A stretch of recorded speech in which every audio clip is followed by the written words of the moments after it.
Over the past decade, there has been as high as a 4,000% increase in children being referred to so-called gender clinics across the United States. I was one of these children. My name is Chloe Cole, and I am an 18-year-old former transgender child. I transitioned from the age of 12 up until 16 when I realized it all was a lie. My story is a cautionary tale. Children and parents across the country have been caught off guard by gender ideology. Discussions about transgenderism and gender identity went from being a relatively benign social oddity to a doctrine that has invaded nearly every academic, medical, and educational institution, seemingly overnight. How did we get to this point? How did we get to the point where nearly every pediatric institution in the country considers it best practice to remove the healthy breast tissue of children while administering drugs typically used to chemically castrate high-risk sex offenders? Raising these important questions is not bigoted, and the refusal of activists to give straightforward answers should be seen as a major red flag. People across the entire political spectrum who believe that this practice is morally wrong have been told that they are fascists or bigots for even questioning this atrocity. Others have been convinced by self-proclaimed gender specialists that this is the only treatment that will not end in your child committing suicide. I believe Americans deserve to know the truth about this radical and perverse ideology marketed as necessary and life-saving healthcare. I was only 12 years old when I told my parents that I was a boy. Like many parents in that situation, they didn't have a clue what to do. They were scared and desperate for answers. They wanted what every parent wants for their child, for me to be okay and thrive.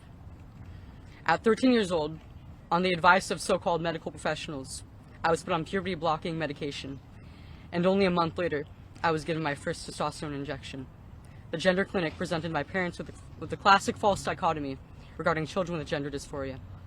Would you rather have a dead daughter or a living son? Given these options, what loving parent wouldn't choose to transition their child? Scared for my life, my parents were prepared to sign anything the doctors asked. This was not informed consent. It was a decision forced under extreme duress. At 15, I went under the knife for a radical double mastectomy, the kind that breast cancer patients get. This was after I was sexually assaulted at school by a male student. I just told myself to man up, but I lived my life in constant hatred of my breasts. I started binding, which deformed my breasts as well as my ribcage. I was afraid, and I couldn't wait to finally protect my body from the threat of further molestation. At 16, I finally realized what happened to me, and that I had made a huge mistake. I realized the beauty of motherhood was stolen from me by medical professionals who my family entrusted me to. I realized after maturing a bit more that a child does not in fact know who they are at 12 years old. I realized that I wanted to be what I always was, and forever will be, a woman.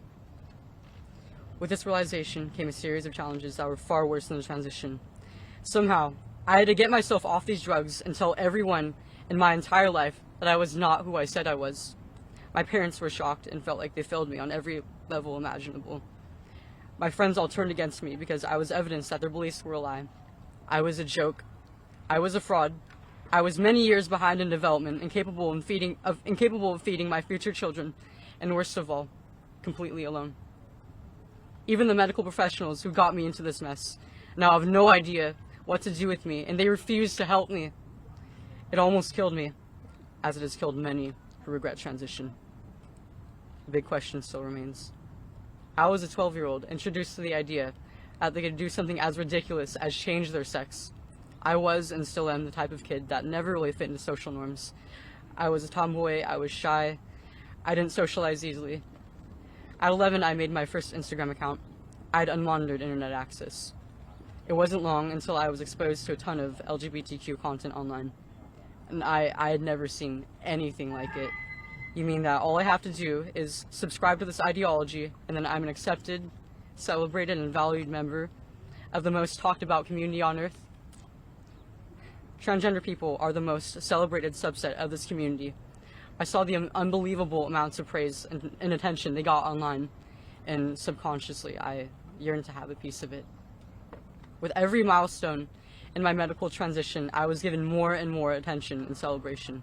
It was the ultimate high. Even in person, I got more attention. Girls would have crushes on me, and I would have people come up to me in the hallways asking to make friends, and it was unprecedented for me. I felt like a celebrity. Being a kid, I didn't know just how superficial these relationships were until they all suddenly abandoned me just for struggling to become who I am. Much of this gender confusion is based on old regressive stereotypes of men and women, which are now being reinforced with hormones and surgeries. Women can have short hair and be interested in playing sports and partaking in physical activities. Men can grow their hair out and wear makeup. It does not change their biology. The truth is, this practice is harming more and more children every day. What will we do to protect this most vulnerable group? Up until now, the media has been parroting the same ideologically driven talking points. Affirm, affirm, affirm. The closest I've touched to mainstream media is a Forbes journalist who wrote a hit piece on me calling basic human biology transphobic. There are many detransitioners speaking out, and they are ignored by the institutions most responsible for the search of truth.